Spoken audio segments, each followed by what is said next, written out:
بسم اللہ الرحمن الرحیم الحمدللہ رب العالمین۔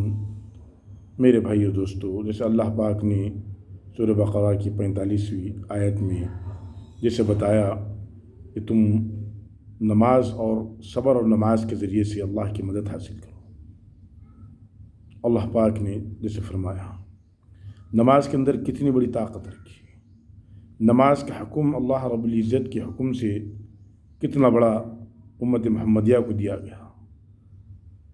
نماز اور صبر دونوں سے اللہ کی مدد حاصل کرو، یہ بات بتا دی گئی۔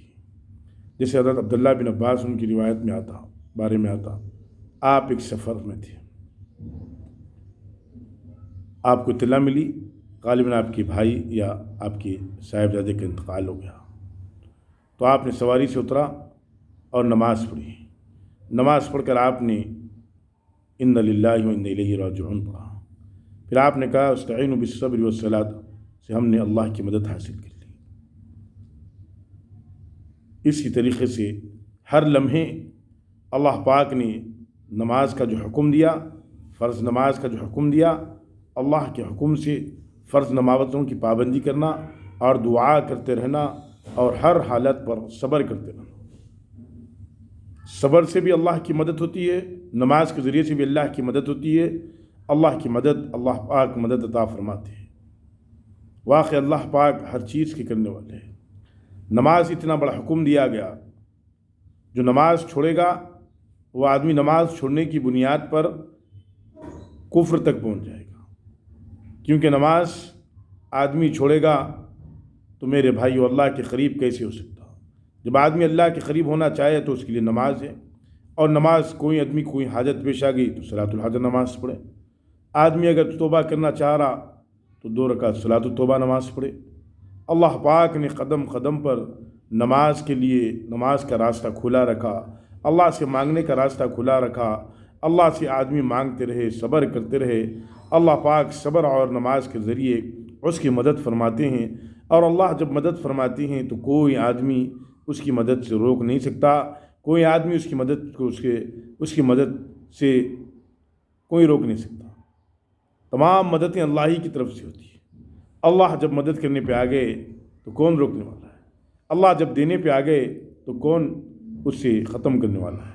اللہ نے دنیا کے اندر جو بھیجا، امتحان کی زندگی کے لیے بھیجا، اور فرمایا نماز برائیوں سے روکتی ہے آدمی، نماز شیطان کا منہ کالا کرتی ہے، نماز مومن کی معراج ہے۔ نماز کو آپ صلی اللہ علیہ وسلم نے آنکھوں کی ٹھنڈک بتایا۔ نماز کو آپ نے، اللہ کے نبی صلی اللہ علیہ وسلم نے فرمایا مجھ پر 3 چیزیں فرض کی گئی جو امت پر فرض نہیں کی گئی۔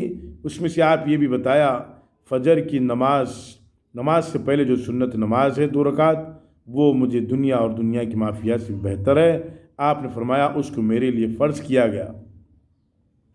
اللہ کے نبی صلی اللہ علیہ وسلم نے نماز کا طریقہ بھی بتایا، نماز کا وقت بھی بتایا، وضو کا بھی طریقہ بتایا، کس طریقے سے وضو کرے۔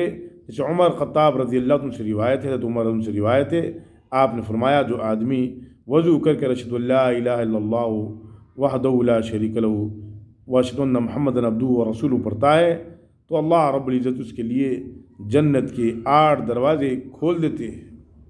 کتنی بڑی فضیلیت ہے نماز۔ فرمایا کہ حضرت عثمان رضی اللہ عنہ روایت کرتے ہیں، اللہ کے نبی صلی اللہ علیہ وسلم نے فرمایا جو نماز کا عادی ہوگا وہ جنت میں ضرور داخل ہوگا، ضرور داخل ہوگا، اور آخرت میں سب سے پہلے نماز کا حساب کتاب لیا جائے گا۔